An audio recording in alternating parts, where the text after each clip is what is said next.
Imagine a loved one dies. Now imagine that you can't get a death certificate signed. Now imagine that an already difficult situation gets infinitely worse. Because without that signed death certificate, your loved one isn't officially deceased. And until you get one, your loved one stays in a kind of limbo, stuck between this world and the next, while you sort out the mess. My father-in-law's body was in a refrigerator for 2 weeks, and it bothers me still. I'm Jean Fisher Brinkley, Communications Director for the North Carolina Medical Board, and this is MedBoard Matters. On this episode, we will be talking about the medical professional's obligation to certify deaths and the havoc that results when this obligation is not fulfilled. It happens more than you might think. Travis and Catherine Oakley don't need to use their imagination to understand this issue because they lived it. You heard Catherine a moment ago speaking about Travis's father, Michael Oakley, who passed away in February. Michael Oakley had recovered from a successful kidney transplant. He went in the hospital for heart surgery in February, and he didn't do well. His new kidney failed. The care team told his son Travis that he would be discharged into hospice, and they warned that he didn't have long. Travis took his pops home on a Friday, and loved ones spent the weekend saying their goodbyes. By Monday, Michael Oakley was gone. Travis and Catherine Oakley never dreamed they'd have trouble getting a death certificate signed. But several days passed before the hospice practice sent one over. When the funeral home handling Mr. Oakley's final arrangements submitted the certificate, it was flagged at the County Vital Records Office. The document was signed all right, but it wasn't completed. The hospice doctor had left the cause of death section blank, and Travis Oakley was dumbfounded. I've got a doctor here dealing with hospice that can't fill out a death certificate. Come on now. Travis started a seemingly endless game of phone tag to get the matter sorted. Meanwhile, Michael Oakley's body was in cold storage, the family unable to honor his wish to be cremated until the death was official. Fortunately, the funeral professional working with the Oakleys was able to convince the county to allow cremation to proceed, since the certificate had, in fact, been signed.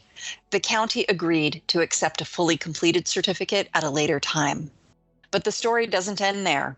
While the Oakleys had been focused on laying their loved one to rest, the world had kept on turning. Without a death certificate, there was no way to let the Federal Social Security Administration know that Michael Oakley was deceased, so his March check arrived. He also got a coronavirus stimulus payment. Both would have to be returned.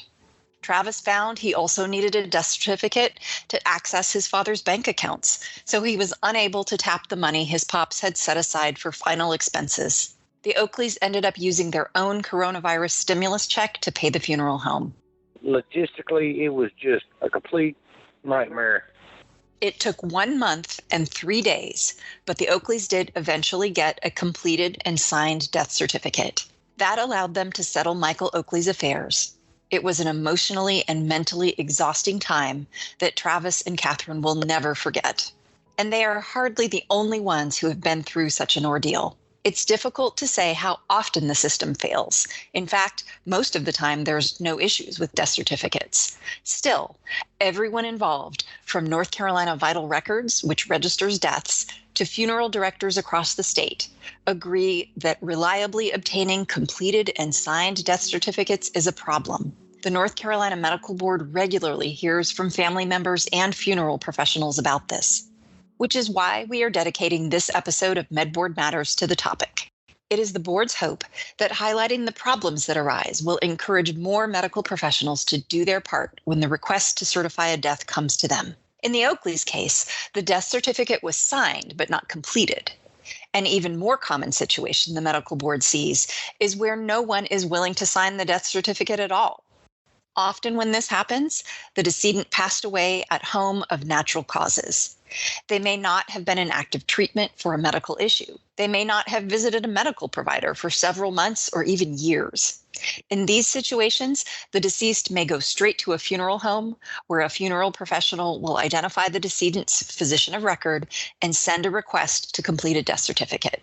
And when that request comes in, sometimes the provider just says, "No, I won't sign."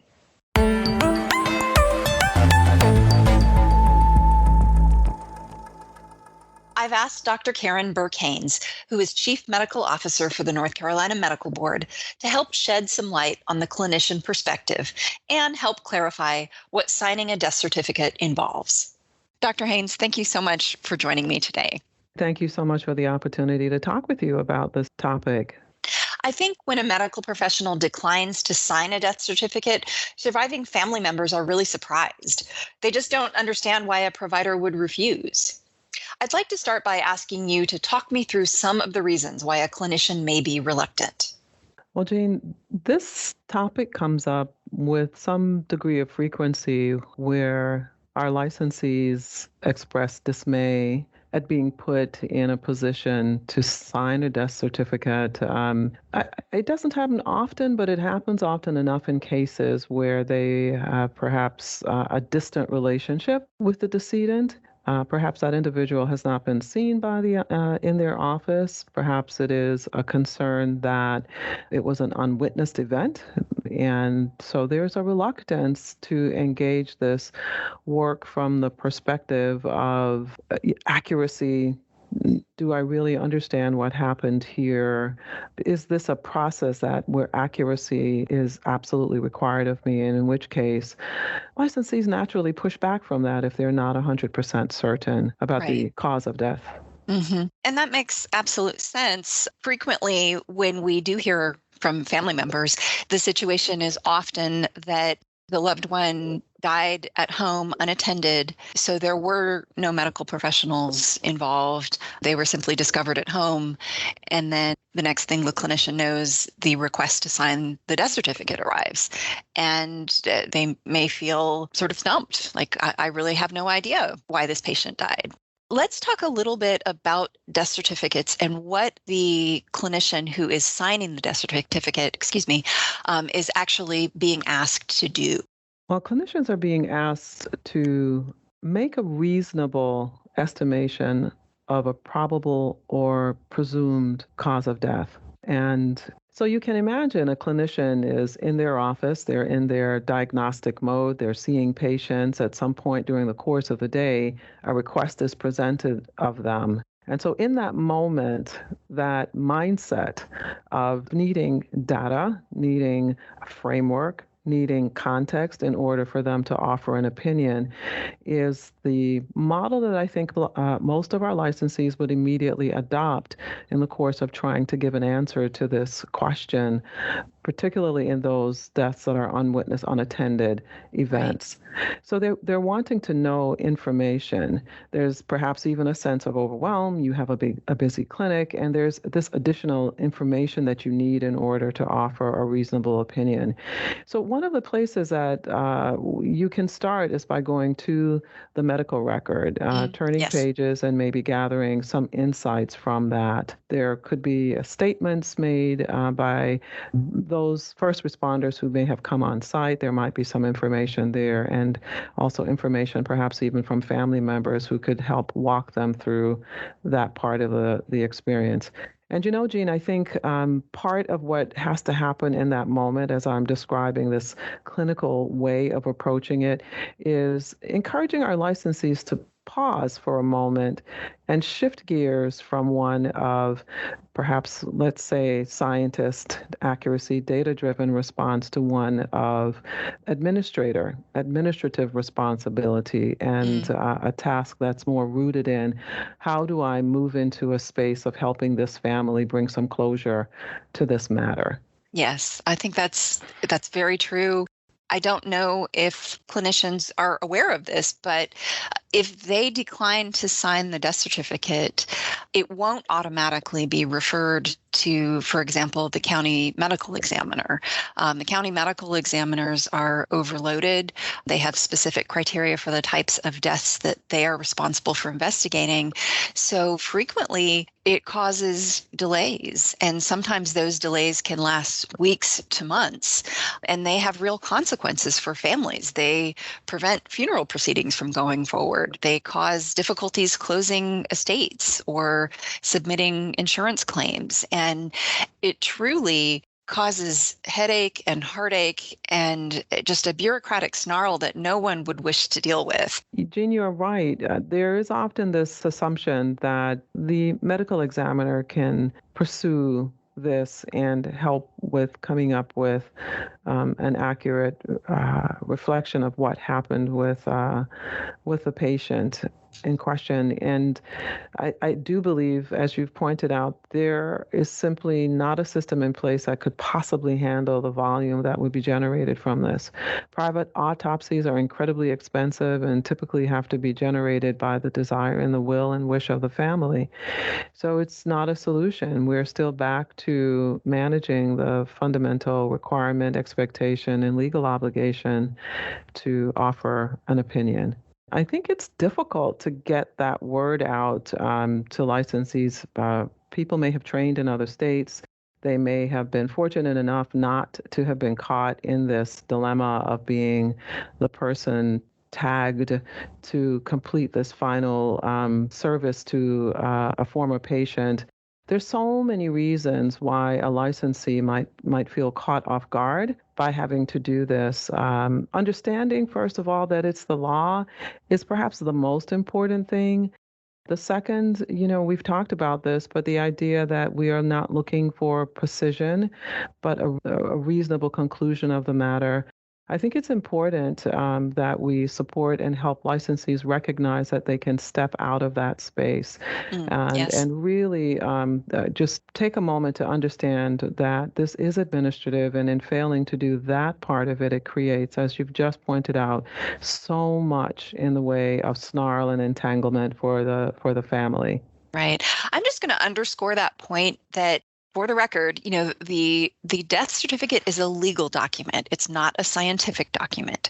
So again, as you have stated, the licensee's responsibility or the clinician's responsibility, if you're certifying the death, is to look at the medical records and come up with a reasonable, probable cause of death.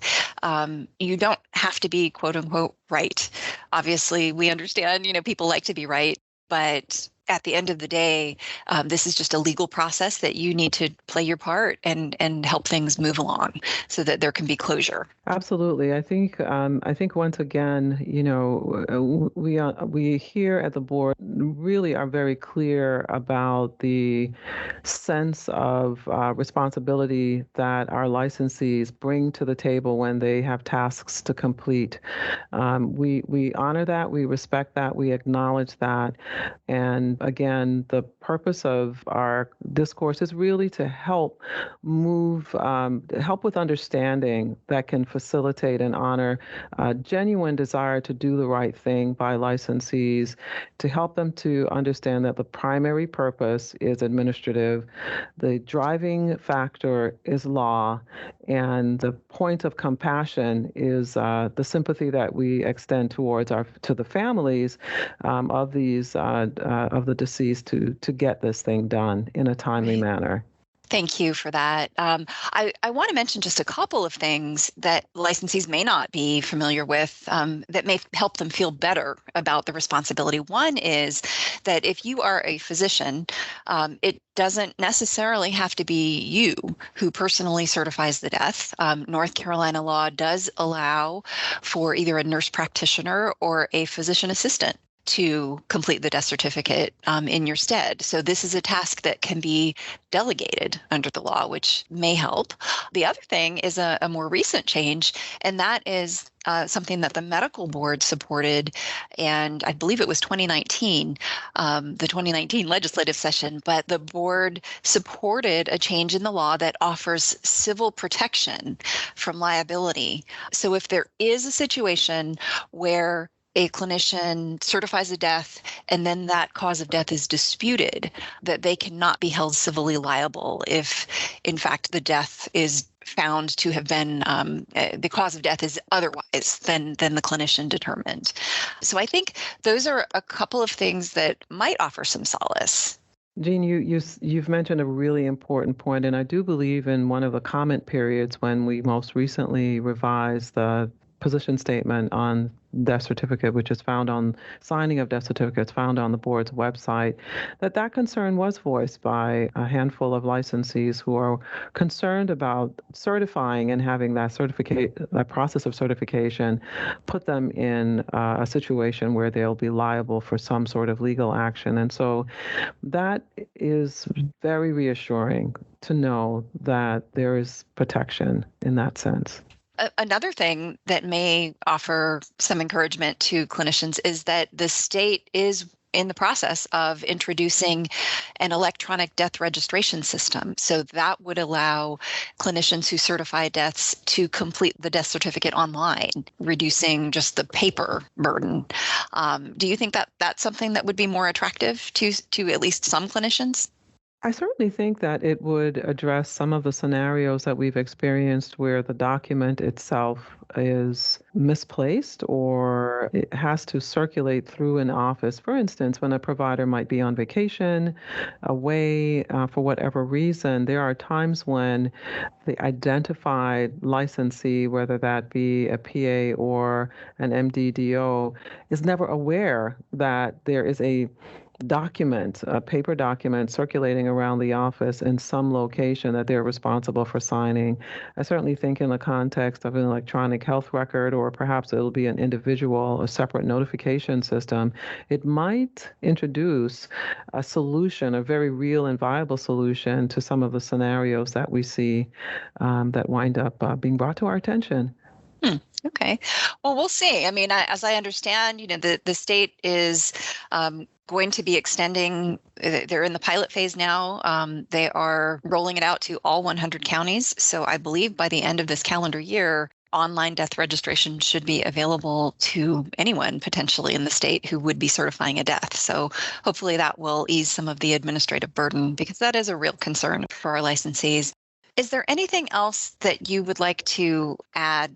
Just, in recalling years of conversations with licensees who are typically very impassioned in their conversations with me, in their sense of feeling that they are being put upon, their sense of feeling even compelled to do something that for them might even feel like not ethical, really feeling that it represents a form of violating of their personal standards for dealing with all things medical. I cannot emphasize enough that I hear that, I understand that, and I think the most effective reframing I can offer our licensees is that it is truly an administrative matter with its greatest value being placed not on absolute accuracy, but on the support and matters of closure that relate to the patient's affairs and the family's needs.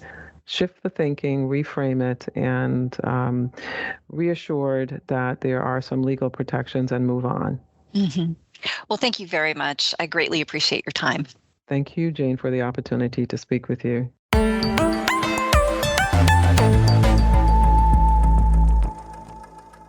Now I'm going to dot some I's and cross some T's regarding death certificates and share a lot of information in a relatively short period of time. First, every person who dies has to have a certificate of death. The certificate of death states a probable cause of death and must be signed by an authorized medical professional. In North Carolina, a physician assistant, or a nurse practitioner may sign. And the law says this has to happen pretty quickly. According to the law, medical professionals are supposed to sign a death certificate within 3 days of receiving the request, and funeral professionals must file it within 5 days of the death. So not a lot of time. How is it decided who will sign a death certificate? If the death is due to natural causes, state law specifies that it should be the physician in charge of the patient's care for the illness or condition that resulted in death. Deaths that are due to injury or violence, as well as natural deaths that are deemed suspicious or unusual in some way, are referred to a medical examiner for investigation. But what about situations where there is no known illness or the patient's not under treatment? In those cases, it's typical practice for funeral professionals, often aided by family members, to request that the decedent's primary care physician of record complete and sign the death certificate. Push come to shove, though, the law allows any physician, PA or NP, who makes a reasonable effort to understand the circumstances surrounding the death. In most cases, that would involve reviewing available medical records to determine a likely probable cause of death. So what does the medical board think of all this? Well, the medical board has a position statement that gives the official agency view, and that is that licensees should complete death certificates if requested for patients current, recent, or remote as a professional, ethical, civic, and public health responsibility. The position also states that the medical board will not pursue discipline against a licensee who completes death certificates in good faith and to the best of their ability with the information available to them, even if that information is limited. In 2019, the board went further and supported changes to law that protect medical professionals who complete death certificates in good faith from discipline, as well as civil liability. Well, that brings us to the end of this episode. Thank you for joining me.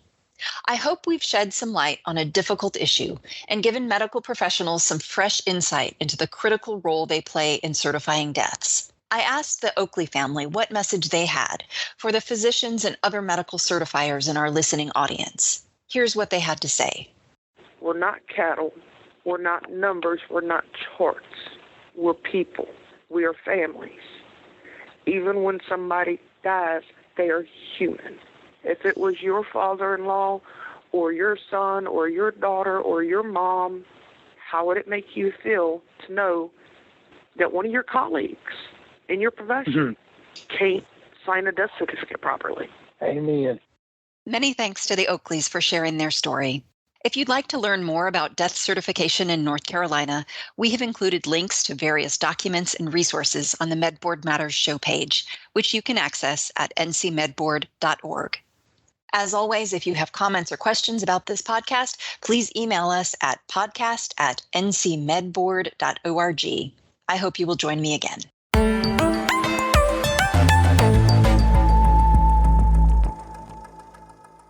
This podcast is produced by the North Carolina Medical Board.